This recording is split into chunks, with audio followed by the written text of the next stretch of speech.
you're mentioning about this meme that this Yeah. friend sent you, and we can, put up the meme Okay. in Well, edit. yeah. And what was your response to this meme? So I just felt like um it shows Joker, and it seems like it's a very pertinent, the quote from the film. And I just feel like it's a very self-righteous approach to the entire situation, because um I can very easily look down on people because I've got enough loo roll, I've got enough food because I bulk buy and I can afford it, and Mm, I'm young. So if I need to go out, I can go out the house, right, and buy it for my parents or for whoever is vulnerable in my family. right. But if I'm not elderly, if I was actually an elderly person, a vulnerable person, would I really be looking down on people, or would I be like, I wish I was that person who had 5 packs of loo roll in my trolley right now because that's what I need, and I can't fight these people, and I'm too scared to go out the house because I don't want to catch this virus. Mm, Yeah, I think we need to look at ourselves and be like, why is it that I see the situation a certain way, mm, um, and then think, actually, what can I do to, if I really don't like it, how can I practically help? mm. Share, and like a lot of Yeah. people have been sharing memes about people sharing memes um about coronavirus. Wait, say that again. A lot of people are sharing memes about people sharing memes. Yeah, This is really matter. So the memes about the sharing of memes, that's deep. exactly, because it's like because should I look for one? Because it'll be like, oh yeah, no one takes it seriously, but everyone's sharing memes about it. Mm, um and and I think that's true, like, and I think we should keep our spirits up, and I think we should be able to laugh at the situation. um yeah. but looking down on people, I'm not sure. And no, I'm not saying to That's a laugh at people problem. That's a dying. huge problem. That's always a problem. Yeah. Sorry, go on. Yeah. No, go on. No, what are you saying? I was just going to say that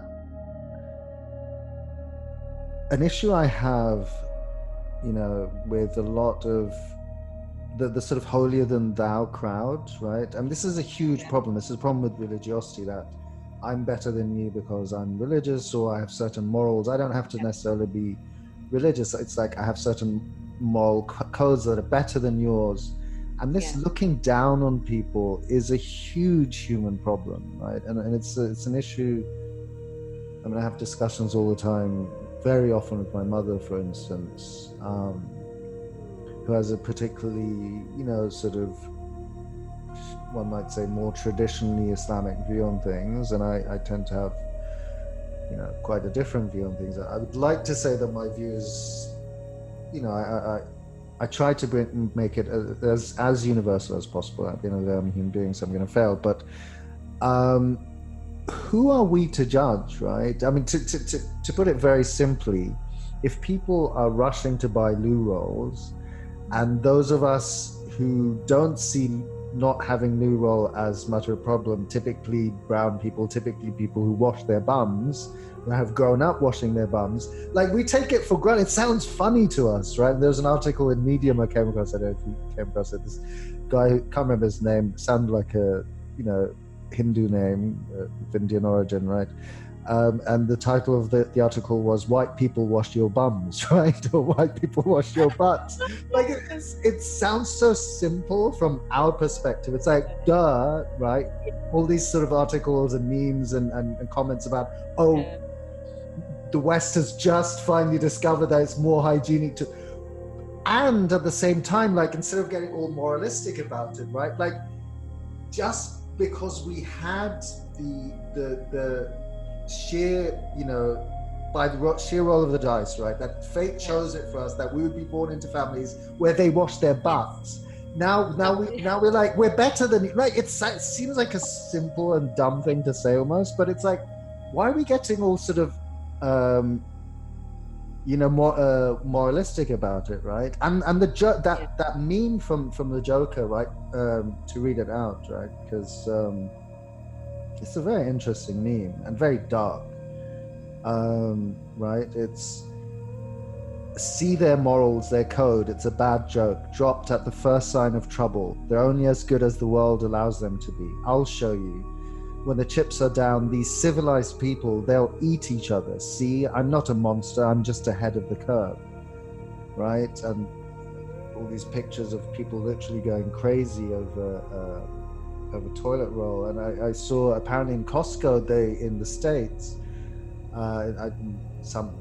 certain Costco's, they're literally having to have a police presence because people are literally beating people up, sending them to hospital. So this is very dark, and this sort of commentary that we get from this Joker character is very dark commentary. Like, who does he symbolize here, right? Because your point to your friend was, right, that the Joker's not real. Yeah. So the Joker represents something in society. I mean, on the one hand, to my mind, right, the Joker represents certainly the social critic, right, on the one hand, but at the same time, he's deeply nihilistic. He has no morals whatsoever. His morality revolves around destruction and violence, right?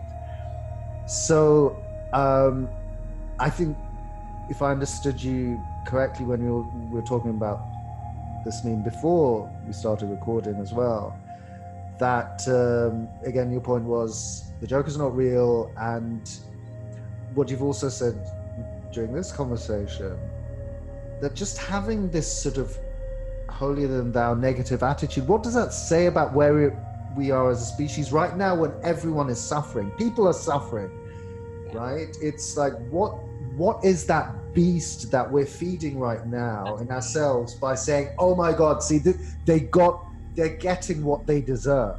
But the they here is not someone else out there. The they is all of us, right? We're all in this together. The one thing for me, I mean, the many lessons I think to be learned from this crisis right now. And you know, famously the Chinese have this the ideogram for crisis is the same ideogram for opportunity. So this is also a moment of opportunity, right? So one of the lessons I take from this crisis is the deep reminder that we're all in this together, dude. That no physical borders is doing we literally cannot stop this, right? From presidents to famous actors to all across the board, right? If it's meant to get us, it's going to get us. And we can't be moralistic about it. And we must really step up our humanity towards each other. Because if we can't be human beings in times of crises, especially those of us who like to claim that we have some moral high ground, which, first of all, I don't accept that that's a justified claim in any instance. But if we supposedly have some sort of guidebook that we're living according to, right? Doesn't matter what religion we adhere to, then let's show it in practice, right? Anyway, that was a long rant. No, it wasn't, and I think I absolutely agree. And I think it's interesting because if we go back to the point about washing our bums when we go to the toilet, that's a very Muslim thing. It's Muslims are duty bound to do it, whereas a lot of other people do it culturally. So Hindus do not have to wash their bums, for example.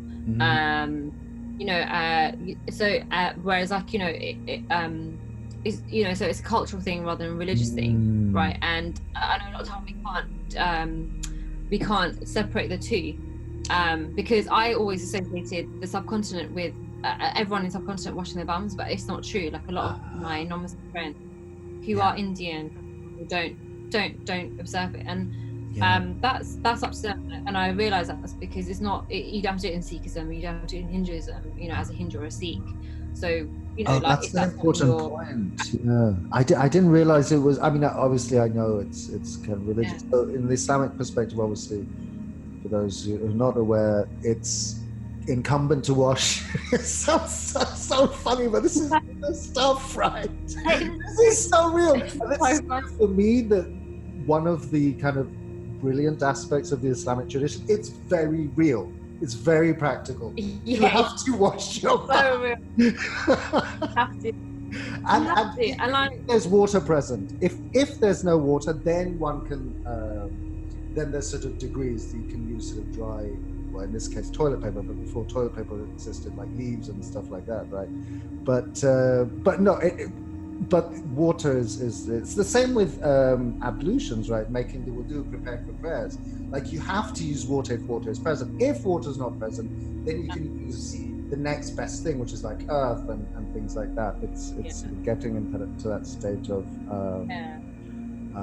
I haven't looked. religious I purity, think right? in Judaism there might be something very similar. I haven't looked into it. I will look into it actually, because I think it'd be really interesting. But we, like, both Jews and Muslims, they have like specific prayers for entering and leaving the toilet. So that's quite interesting. A lot of observant Jews will recite those prayers. And it's worth mentioning also that this is your background for those listening, watching, who don't know necessarily who you are yet, but you have a PhD. You're soon to be given, God willing, a PhD. And can you say a little bit about your research? Yeah, it's on British political cartoons, modern period, and how Jews, Muslim men, Muslim women, the Irish and Sikhs are portrayed. So the historic other in this context, and typically people of other faith traditions, of the Irish, of course, historically, but also people who had different religious belief systems. And so in a significant way, your research is also, I mean, there's a significant inter-religious dimension to it, right? You have to know the different traditions, and you do know the different traditions. And I did a master's in Jewish studies, so I'm really in Judaism, so it's quite close to my heart. But yeah, so like that, going back, so like you were talking about like the moral high ground, and I feel like this idea of like being morally superior feeds into the Muslim psyche of well, our religion competes, Judaism, Christianity, and therefore, us washing our bums, for example, that shows how we're superior. And I think wash our bums, by the way, whether you're Muslim or not. But, it's not a religious thing. Just be clean, man. And you don't have to worry so much about toilet paper. Yeah, exactly. Yes. And have you seen the meme about how someone? There are so many memes. Have you seen the one where someone tweeted, "Stop buying, stop panicking, just use like this," and it shows a picture of a bodna. Yeah. And then someone's replied, "We don't have time for tea."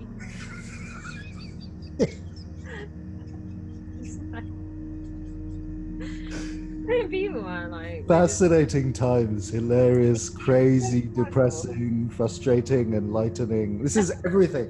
I feel like coronavirus is the great metaphor. I'm not to make lightly of it at all, but like, from an analytical, philosophical, metaphysical point of view, it's the great metaphor of humanity, where we're at today. So much stuff comes in under this one rubric that I've been thinking a lot about.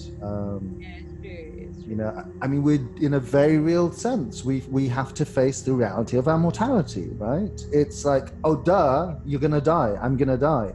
It's like, and again, not to make light of the situation, he lost a very close family, friend of a family who is essentially family, right? Just last week.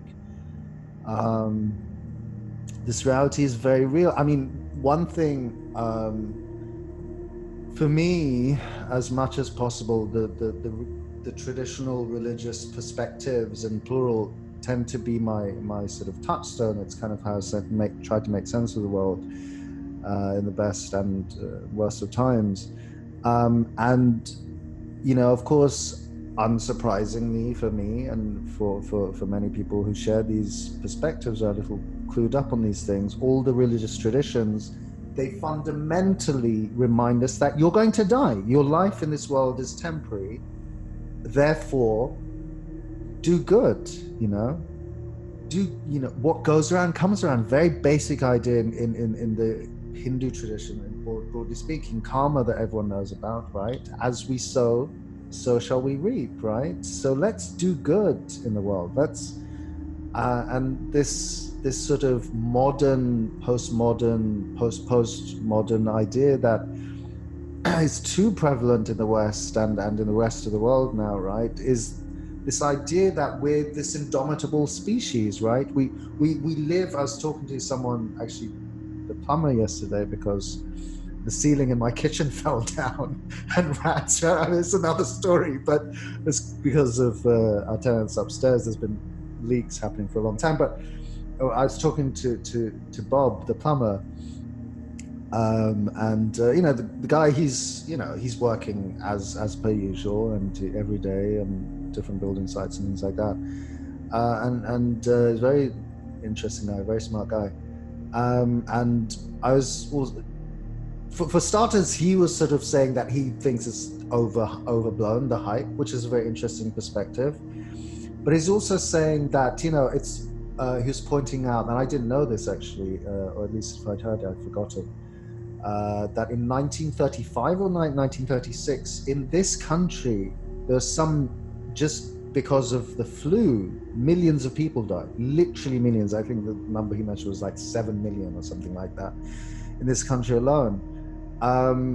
And historically, right, people modern toilets, right, pre-modern sanitation facilities, death was a much more omnipresent reality for them, and still is for significant swathes of the world's population, right? Let's not forget, there are literally people today currently in sort of slum-like conditions, right, in unbelievably difficult circumstances, living next to open sewers, having to take water from open sewers. So this should be, for me, and for many people I've been following, also a reminder to us as a species, those of us who are lucky to take these things for granted, to be much more grateful. We really lack gratitude, man. Stuff we take for granted, we should never take anything for granted, right? And this is the deep message that all the traditions have, all the time. We should humble ourselves, be grateful, help each other out whenever we can, and not think we're going to live forever, because no one is. Despite what, transhumanists beg to differ on that point, but that's another discussion probably. Yeah, I think it's made me think a lot, so hopefully it'll make all of us think a lot. I think maybe the younger generation, like kids and stuff, they probably don't appreciate it, and and like, for example, my 7-year-old nephew, he won't ever understand the gravity of what's going on, because he's too young to do that, regardless of whether or not someone dies close to him, he's still too young. And I think it's good that he doesn't understand, because it's scary. Everyone is scared. And yesterday I went out to try and find some food in the supermarket, and there were school kids, and it was their last day before schools closed today. And like, they were trying to find chocolate, and like, one of them was like, people are taking this too seriously, man, because the shelves are empty, they can't find anything, right? I went into Morrison's last night, it was completely empty. Bad. I don't understand this. Like, it feeds into the fear when you all panic. I don't know.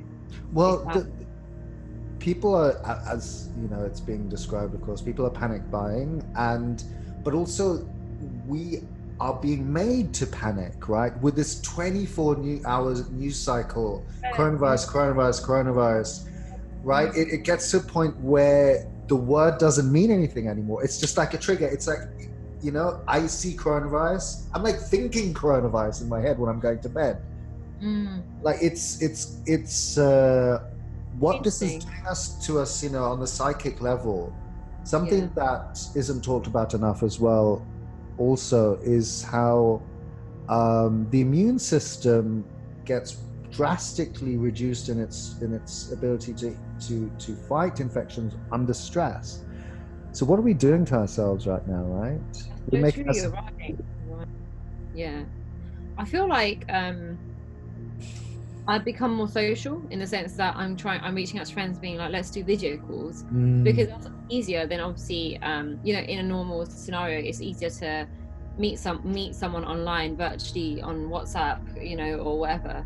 And so now everyone's trying to keep everyone's spirits up by, like, actually being more social online, and meeting up virtually. And I think right now it seems novel and it's very exciting, but I think as the weeks go on, we're gonna have to really fight for each other to keep our spirits up. We're really gonna have to be there for each other, because, like you're saying, like our physical, our mental health really impacts our physical health. Yeah. That's quite worrying, I think. Yeah. Yeah, so that's quite. Yeah, people are literally depressed. I know people who are, as they're talking about this in conversations, literally breaking down in tears, and it's Yeah. it's deeply, deeply, deeply worrying. At the same time, you were mentioning earlier about the importance of staying positive, right? When all is said and done, even again from a sort of traditional religious point of view, we should um, be aware of our mortality, of course, yes. We should be humble, yes. We should help one another, yes, and love each other, be compassionate, etc., and be hopeful. Because ultimately, whether one has a religious perspective or not, which I obviously do, and you obviously do. I don't know if it's necessarily obvious that you do, but for those listening up until now, but you do, right? So it well, I lost my train of thought now. What was I saying again? You had made the point, so I actually don't know what you were saying. From a religious perspective. Right, about being positive, right? That Yeah. when all is said and done, right, from a religious point of view, God is in charge, right? Okay. The Fair point. transcendent principle, whatever we want to call it, right? Plato didn't use the language of God per se, but all the great philosophers through history have always had a sense of a transcendent principle, from which everything else arises, right? And so the transcendent principle, God, whatever language works, or the universe, many people use that language these days, is in charge, right? And is taking care of things. And the transcendent principle is always in charge. And the silver lining in all of this, many people have been pointing out in some memes a lot. And memes are a fascinating sort of area of potential research down the line, unless people are already doing. I'm sure they're doing some shape or form already. Like the incredible sort of commentaries on where we're at as species as well. But talking about, in Italy, which since yesterday surpassed China in terms of the numbers of official deaths, right? We don't know officially.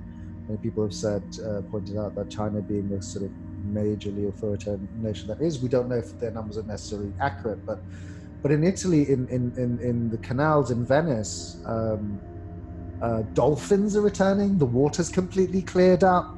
The crocodiles, wild boar with their families roaming the streets.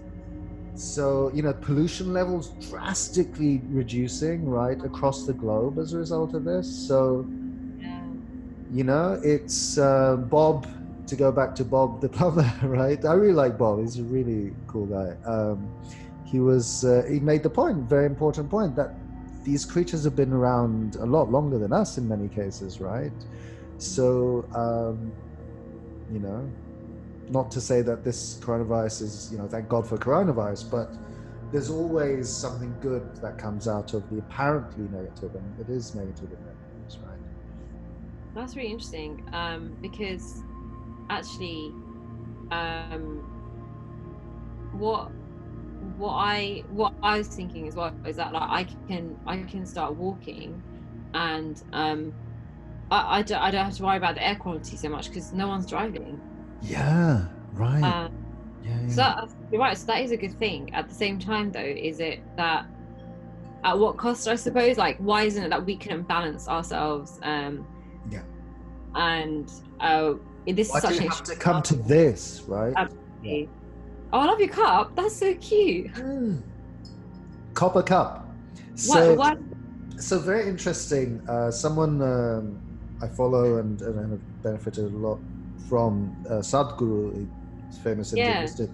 So he talks about the benefits of copper and how historically in traditional Indian culture, in traditional Indian society, you would always drink water out of a cup, obviously, but a copper cup, and keep it in copper. Copper has this naturally antibacterial property, or natural antibacterial properties, which is interesting. A lot of research more contemporary research is backing this up. So I'm not claiming it's going to, you know, kill the coronavirus, but every little helps at this stage, right?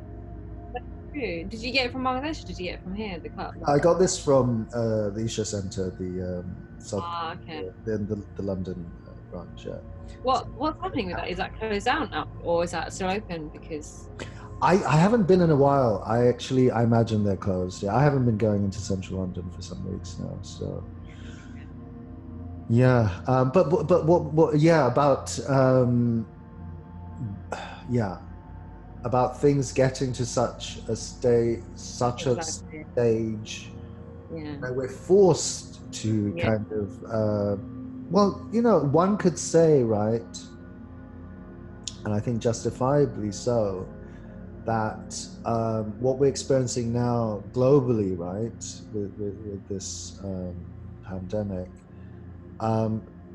isn't a surprise for many scientists. Many scientists who study this stuff and have been warning about, you know, an impending sort of microbiological catastrophe, right?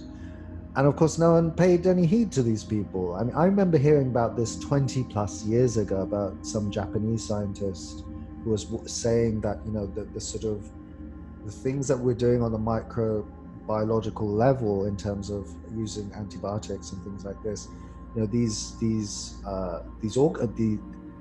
viruses and bacteria and things like this, these are ancient, you know, living organisms. Scientists, of course, don't consider viruses to be living, but they have remarkable ways of getting around and sort of mutating and overcoming these antibiotics. So we can't keep, I don't think we can have, as a species, right, we can't continue to have this sort of warlike mentality to everything, which is a very modern approach. I would, you know, claim that it's historically a modern Western approach, which is now global, that, you know, the us versus them, that how am I to overcome the other? By subduing the other, by waging war against the other. Historically, in all the traditional systems of healing, the traditional systems of being, right, and living in the world, there was always a sense, right, whether innately or explicitly, that we have to live in commensality with the rest of the world. You know, we have this, again, this is a very modern phenomenon where we see nature as being other than ourselves, and yet we are a part of nature. Nature is, we're not separable from nature, right? This is a reminder of that. Yeah, we can't continue to see ourselves as being right, this sort of the pinnacle of all of existence, you know, and what we say goes, right? Just because I have, you know, the power and the language, perhaps, right, or certain technologies, because it's not sustainable. And that's I have hope. I ultimately genuinely have hope, because another thing that this is bringing to the fore for me as well is, you know, I'm also kind of hogging the mic here a little bit, so I apologize, but you know, I wanted to get your thoughts on this as well. The many philosophers have been saying this for a while. I remember, again, reading about this at least 20 plus years ago. Richard Tarnas talks about this in his monumental The Passion of the Western Mind, which is this remarkable you know, sort of intellectual history of the, you know, of the Western mind, and so he brings it where, you know, he starts you know, ancient with ancient Greek philosophy, and brings it all the way down to the present, and thinking about our future. And he talks about the important role that the feminine will have to play in human existence. And this also, for me, this current crisis, and I say current crisis because, you know, I think crises, once we will overcome this crisis, and then other crises will come, because that's, I think, the nature of things as well. The current crisis is also a reminder that we can no longer live in this sort of hyper masculine mode of being, where it's very, you know, segregated. It's me, you know, might is right.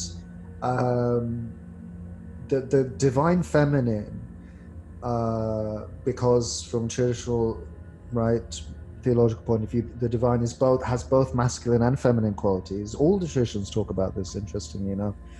And therefore, we as human beings also have masculine and feminine qualities. A woman has masculine qualities just as much as she has feminine qualities, but it's a question of developing those, right? As men, we have to develop our feminine side, and it's a struggle, right, having a balance. But it's a reminder that we can't live in isolation from one another, and we have to live in mutuality. And I think the divine feminine is very much about that. Yeah, that's interesting because just on a personal level, there are things that men won't get about a crisis. So like things like contraception. If a woman is on the contraceptive pill, which in this country you need to get a prescription for, if you can't get access to a pharmacy, what does she do?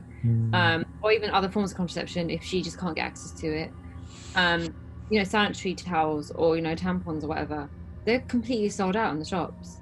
Oh wow. Because women are panicking, right? But a man will never know that, right? No. Because he's not looking at that for himself. And I just don't know what women are doing who really need it right now and haven't got access to any of those things, because you can't just bleed and let it, you know, and it's stuff like that. I just think in a real, and you know, one of my friends, she volunteered she was raising funds for a refugee camp, somewhere in the Middle East. I can't remember, this a few years ago. I think it was post the Syria conflict. And she was like, people don't realize period poverty, like how there are women and girls who don't have access to anything. And it's true, this is going for like obviously our whole entire existence, you know, with women, that if you don't have access to stuff that you need for that kind of thing, then you're stuck, and it's really difficult. But I think that this has only become an issue because women are raising awareness of it. But like I said, it's always been around. You know, periods have always been around. So it's interesting because it goes back to toilet tissue issue. You know, everyone's everyone's fighting for sanitary products as well. Right. This is very important. What's the solution? Is there a solution? What are women doing? So some people have been stockpiling sanitary. Yeah, and I get that, because if you're stuck, right? Like, I get it, because if you're going to go for toilet roll, you're going to go for everything else that you need for the bathroom, you know, like to, you know, in that sense. So, I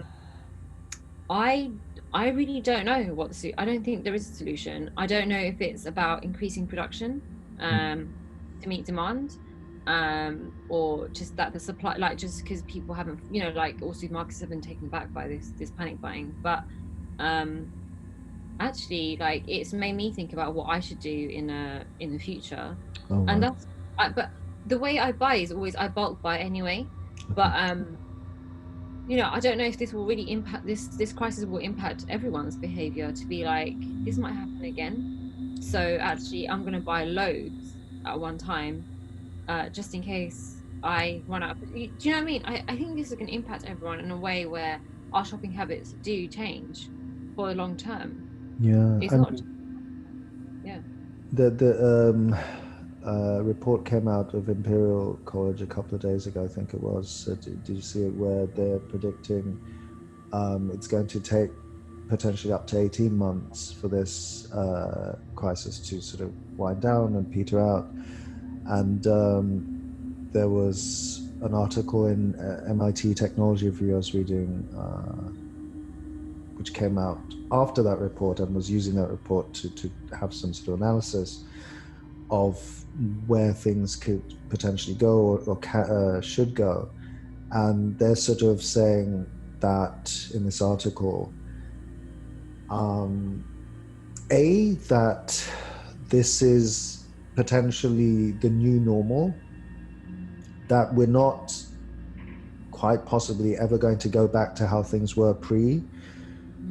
CD, right?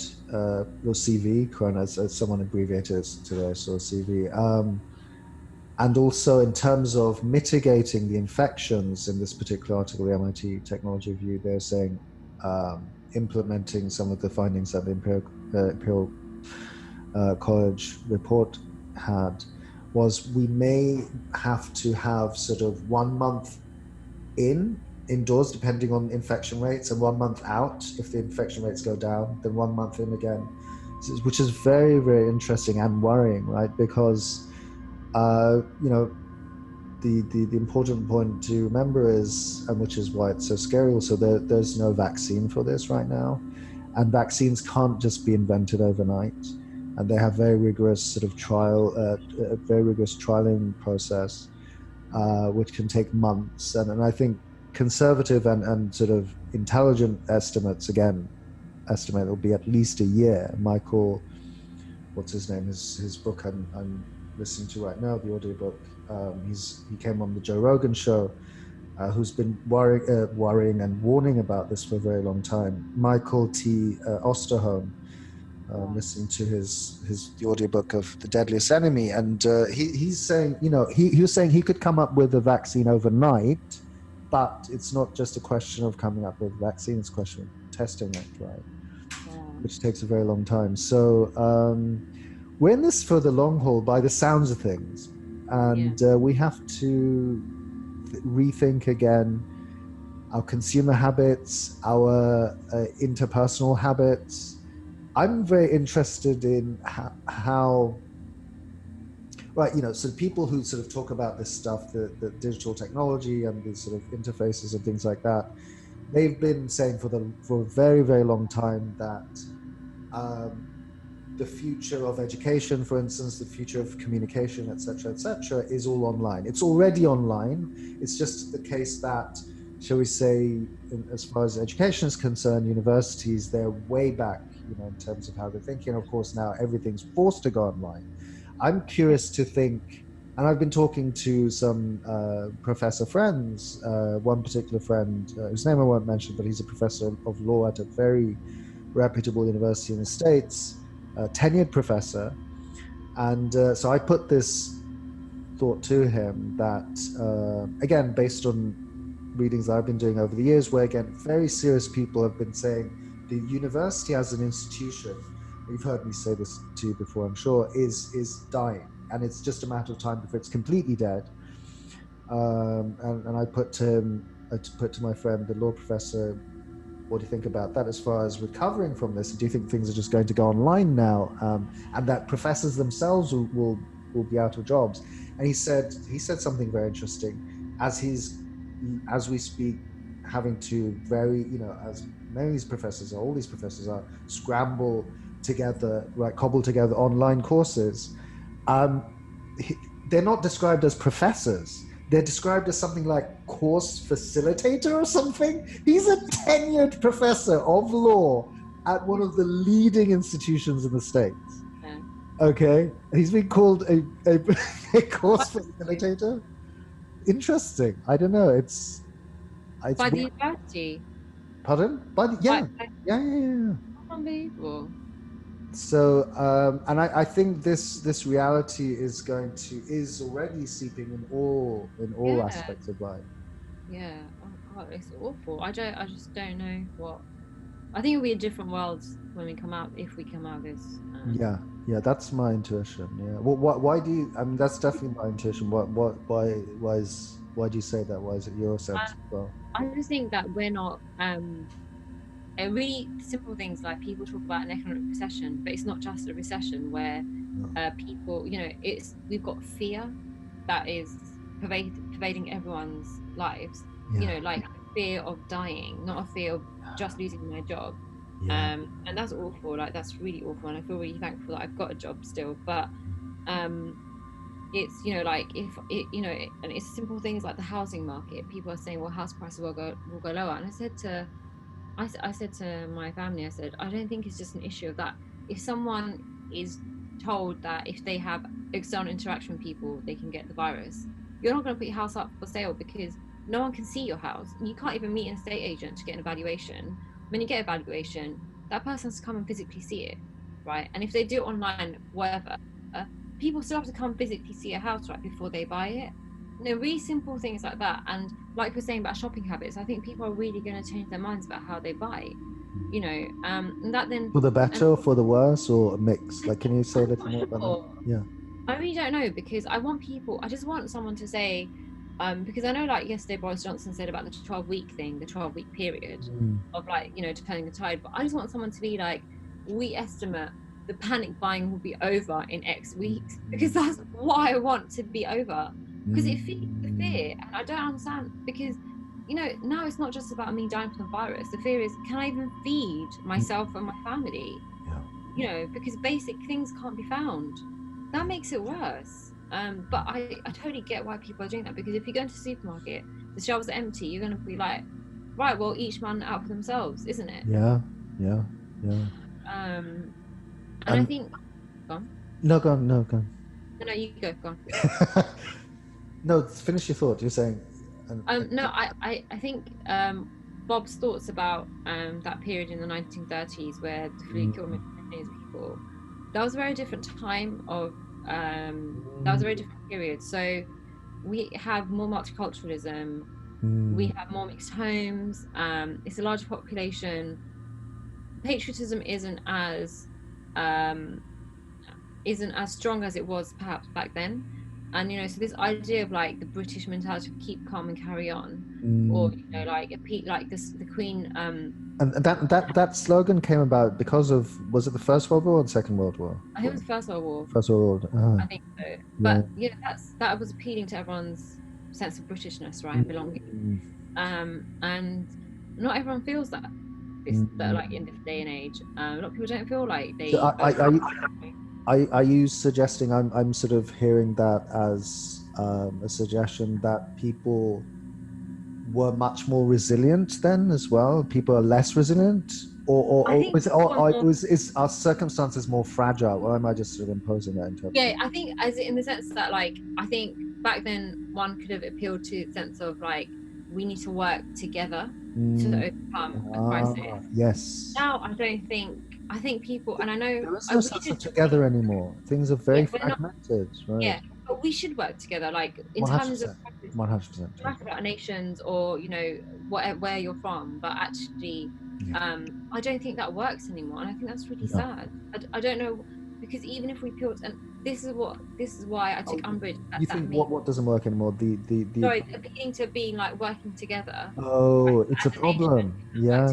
But also like this is why I took umbrage at that meme with the Joker, because that's then like looking down on people being like, you're not working together, I'm better than you because I'm not fighting over loo roll. But that's also not working together. No, so and not. I made a point that the Sainsbury's CEO, he's a successful businessman, right, in his field, right? Who's this, sorry? The Sainsbury's CEO, he wrote a letter to shoppers, right. Please be more considerate about the elderly and the vulnerable. I know. He wasn't like, by the way, guys, I earn X amount of pounds a year, so I can afford to shop and buy a loo roll for £5 per sheet. So this is very interesting. The point you make about Sainsbury's CEO, right? So I was listening to, I forget the name of the show. My parents watch this on it's one of these Bengali TV shows, right? And it's like Mahi. He's like the presenter. He has very interesting discussions, and he owns Channel S, right? And so they were like having a go at, Mahi was having a go at the Bengali stores for hiking their prices on meat. And he was saying like, I can go into Tesco's, I can go into Asda's and get halal meat. The price is the same. And he did that actually as an experiment. And he went into all these, not all of them, but many of these Muslim halal butchers. And he bought one chicken for £20.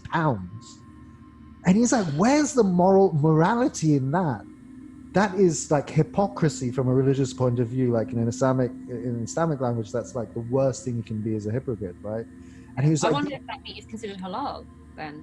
That's evil. He was like, this is evil. These people have to be named and shamed. And like, I really like him. He's so cool. He's like, they have to be named and shamed. And when this crisis is over, like these people, like we should never do any business with them and know them for the hypocrites that they are. So, and this goes to, I think, a very, very important point that, you've been raising through this conversation is the the problem of the holier than thou attitude. His thing was like, you have these non-Muslim sort of outlets. They're saying that they're creating a separate time for the elderly so they can come and shop first. People who are frail and have struggled, that people who don't have health issues don't have to worry about, right? Why is that not happening in these Muslim things, like Muslim outlets? It's a deep problem. And also relatedly, somehow I think it's a not tangentially but obliquely sort of relates, right? How many of the Muslim mosques, I think 48 mosques or something, they're going ahead with their Friday prayers.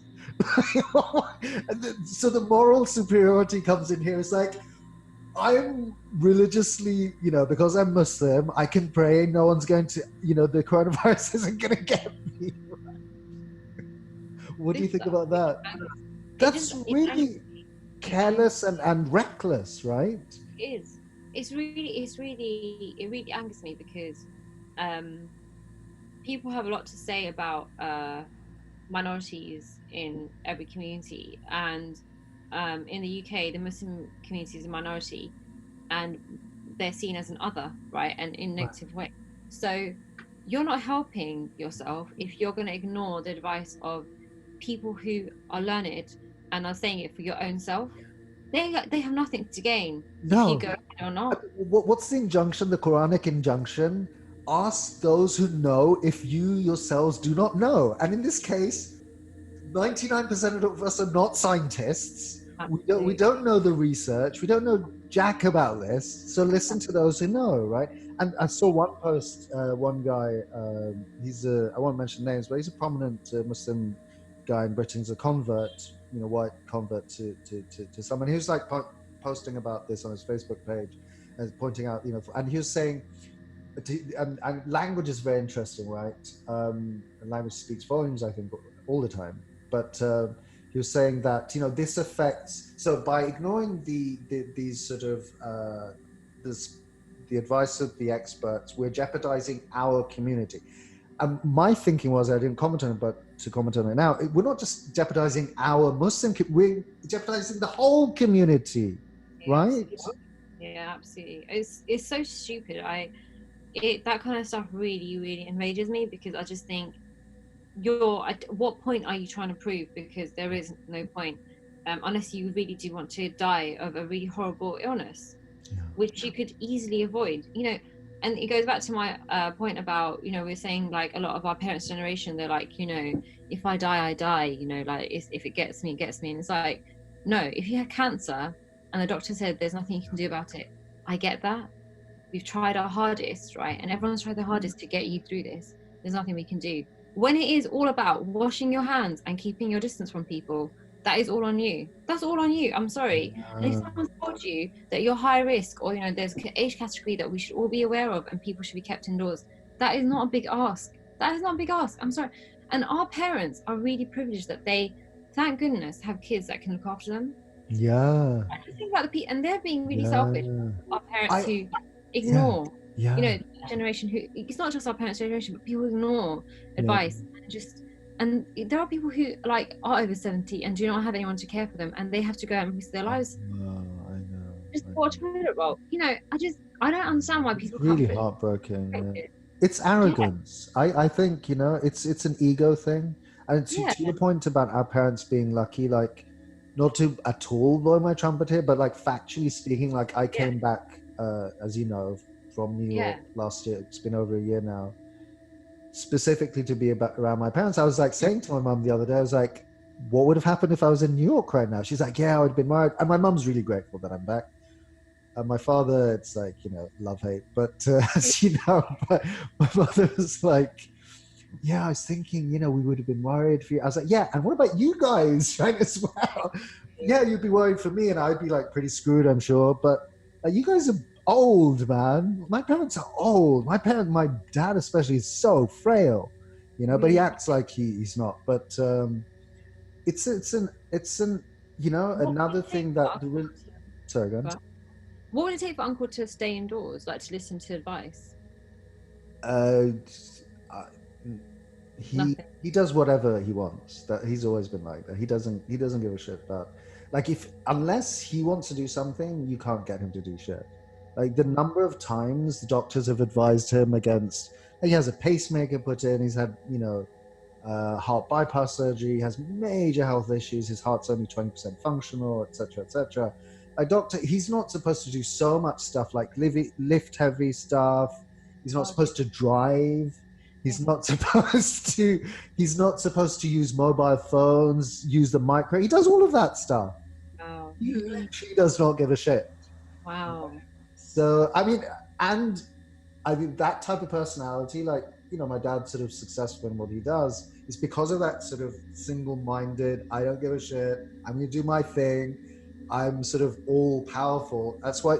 But this is the attitude that's brought us where we are today as a species. It's this hyper masculine attitude. Yeah. My father's in the sort of, unfortunately, so, well, it is what it is. You have to call a spade a spade. My dad is kind of the embodiment of this hyper masculine, toxic male attitude, which has gotten us where we are today. Like we have to. Yeah, to your point, it's one thing if someone has cancer, like that's not contagious, and God protect all of us at all times from all health, from all ailments.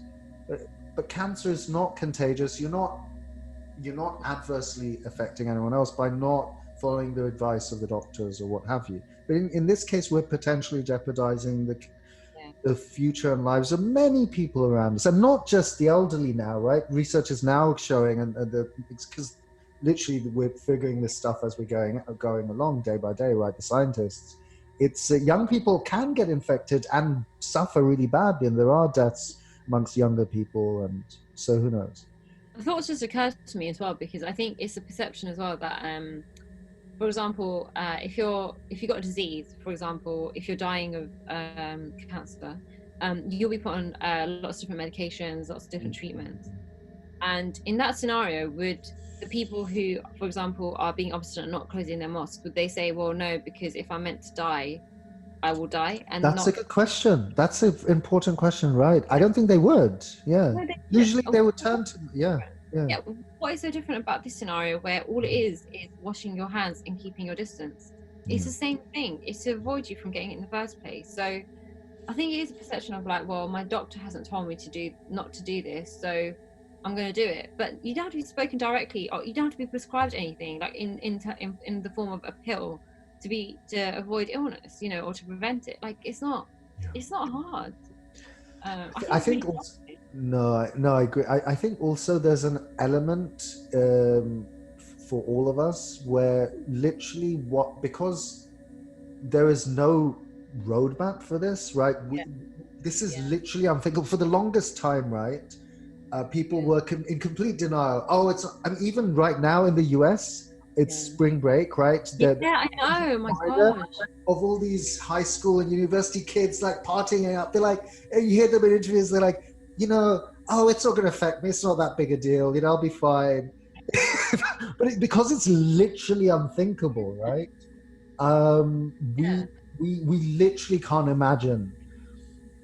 Maybe a sense of entitlement and how I'm entitled to a good lifestyle and I'm entitled to have fun. Oh, they're literally spring breakers. They're like, it's spring break. We're gonna have fun. We're not gonna let some virus stop us from having our fun.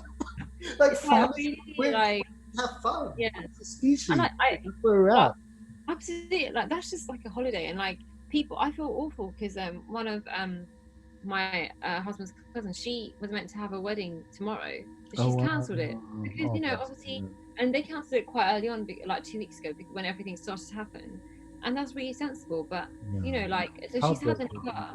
That is heartbreaking. So she's having a car, so she's going to move in tomorrow. But, I get that. That's a once in a lifetime thing. And if you've been looking forward, if that's what you wanted, do you know what I mean? And also, funerals and stuff, people are saying they can't get bodies until the virus has... left the corpse, or and even then the corpse comes in a plastic bag. No, it's unthinkable. In Italy, what they're having to do now, they're having to ship the bodies in trucks to be cremated elsewhere. Awful. You know? It's awful. That's when I can be like, I totally get why you are upset. Like, what do you know what I mean? Like, yeah, I couldn't give my loved one the send off that I wanted to, or I couldn't have the wedding that I had planned for so long and spent so much effort and time and money. I get that. When it's like a holiday, when it's like you can't find your favorite chocolate in Tesco, you know what? We need to grow the hell up as a species collectively. You're right. We all need to grow up. Yeah. You know what they're doing in Bangladesh, right? Because in Bangladesh, we're both ethnically, Bangladeshi, right? So they closed schools and stuff in Bangladesh. Not everyone, but lots of people are flocking to Cox's Bazar to go to the beach. I'm not joking. What is going on? It's insanity. It's insanity. Have you been there? I've never been to Cox's Bazar. No. So, I mean, it's beautiful, but that's all it is. Like, it's really boring. Oh, sure. Yeah, that is the first thing. Yeah. Like, I went like 2 years ago, and I can see why everyone loves it, like in Bangladesh, because like you go to like resorts and stuff. But I was like, I don't like beach holidays myself. But this is not the time for a beach holiday, regardless. I want to be home. If I'm gonna get it, I want to be home in my own bed. Up. We all have to man and woman up. This is absolutely collective. I see this as a collective awakening opportunity. If we take the opportunity, yeah. I hope so. Because opportunities aren't necessarily a guarantee of anything, right? But if we don't take the opportunity and sort of drill down further into our own sort of sense of isolation, me, oh my God, I have to protect them, we're doomed, man.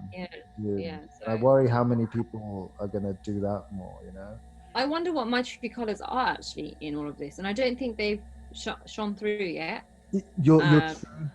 My true colours, we're talking about this will show like who kind of person we are, and I don't think mine has come through yet because I don't feel the strain of it as much. But maybe when it becomes more taxing, I might find that actually I'm not a nice person, or I'm not as resilient as I want to be. I think usually human beings are incredibly resilient. We're insanely resilient, and usually, I mean, in order to know what we're made of, it kind of necessitates that we go through hardship, whether self-inflicted, absolutely, self-prepared, or outwardly sort of manifested. Because I've been through a lot of not a lot, but I've been through some negative experiences, and I feel like I made the choice that they would make me, not break me. But those were I feel like they weren't imposed from the outside, if that makes sense. It wasn't a pandemic where I've been told to work from home and I have to limit my social interaction. That was as a result of social interaction. Do you know what I'm trying to say? So as a result of social interaction, you decided to self-isolate. Yeah, exactly. So I don't know. It would be interesting. I think. Weird. Yeah, it's an interest, right? Famously, the Chinese have this curse, right? That may you live in interesting times. And it's just things get more and more interesting. How much more interesting can it get? Absolutely, yeah.